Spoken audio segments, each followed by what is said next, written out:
Good morning, everyone. My name is Angus Smith, and I'm here representing Riverina Farms. Today, I'll be walking you through key economic insights that can help guide our strategic planning process. We'll explore how the broader macroeconomic environment, global trade tensions, and consumer behaviour, and advances in artificial intelligence, all intersect with our business operations on the farm.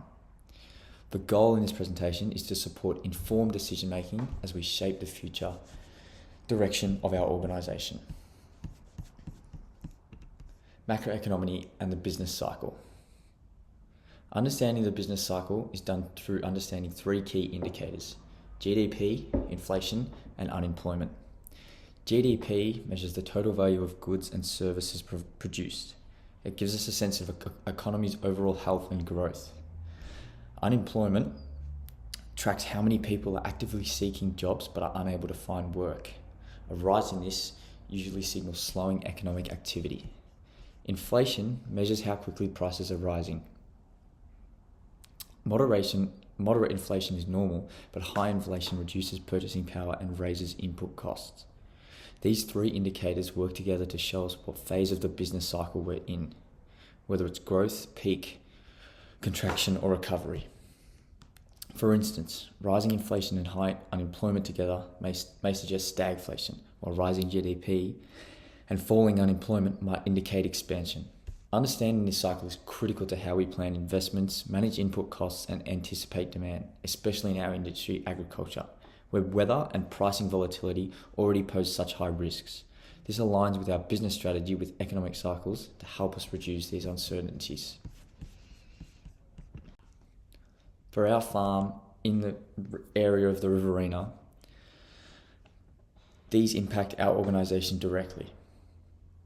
Since 2020, we've seen a notable rise in the prices of input costs such as fertiliser, fuel, and machinery. These input prices push our break-even point even higher, cutting into our profit margins.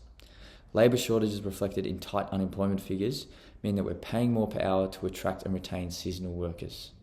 While the GDP is growing, export opportunities have expanded. But if interest rates rise to curb inflation, borrowing becomes even more expensive for us, which can delay important infrastructure upgrades that are needed on the farm. This is why we must be aware of not only what's happening locally, but also of broader national and global economic trends. Australian tariffs and trade tensions. Next, we're going to have a look at tariffs and their effects they have globally and here in Australia.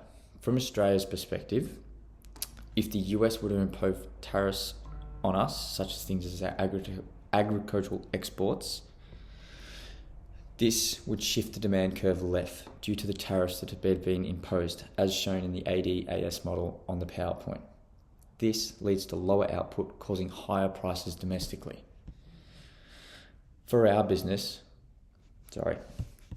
next moving on to the US and how it affects their economy. In the US, the demand shifts right due to the tariffs, due to trying to create more jobs at home by introducing tariffs in the US. This causes higher output, meaning lower prices domestically in the US. For our business, ongoing trade tensions mean price unpredictability, tighter margins, and delayed export decisions. Although it might seem attractive in the short term, in the long term, it is generally a negative output. Behavioural economics. From our point of view on the farm, beyond direct costs, tariffs signal instability. When global powers escalate trade disputes, it shakes investor confidence, disrupts supply chains, and can affect everything from equipment prices to our logistics.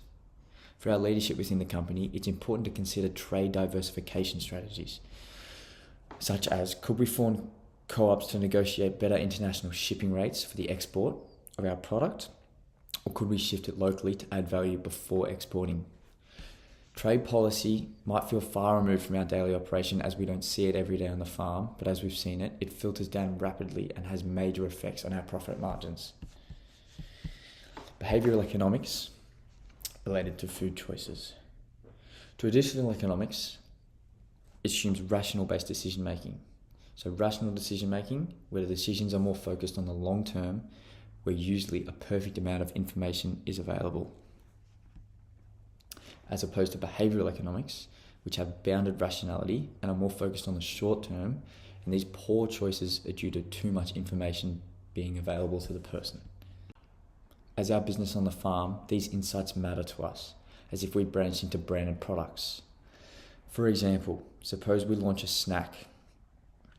By using behavioural nudges, like clearer labelling or positioning in stores, we can influence choices positive for us. Behavioural insights don't just apply to retail, they help us improve our engagement with staff, suppliers, and even policymakers, making our communication throughout the business more effective. The AI and wage gap inequality. As AI decreases, the demand for skilled labour, so people who can manage tech, interpret data, or oversee automation, increases as shown on the graph. However, demand for unskilled labour declines, as repetitive tasks can become automated. This creates a wage gap inequality, where skilled workers become more available while others are left behind. This diagram shows that perfectly, and how the usage of AI shifts the supply curve for labour to the left. If we ignore this shift on our farm, we risk falling behind our competitors who are modernising faster. But if we embrace it smartly and invest in the right areas, we can position ourselves as an innovative leader in the ag tech world and not fall behind the curve. To wrap up my presentation, I'm going to list some key takeaways from this planning day. Firstly, we need to use macroeconomic trends to time investment wisely and to manage our input risk. Secondly, we need to prepare for trade instability by diversifying markets and adding local value. Thirdly, we need to use behavioural economics to shape our future product strategies and messaging to clients. And lastly, we need to embrace AI not just as a cost saver, but as a strategic advantage, investing in upskilling and real future-proofing our workforce. Thank you for listening.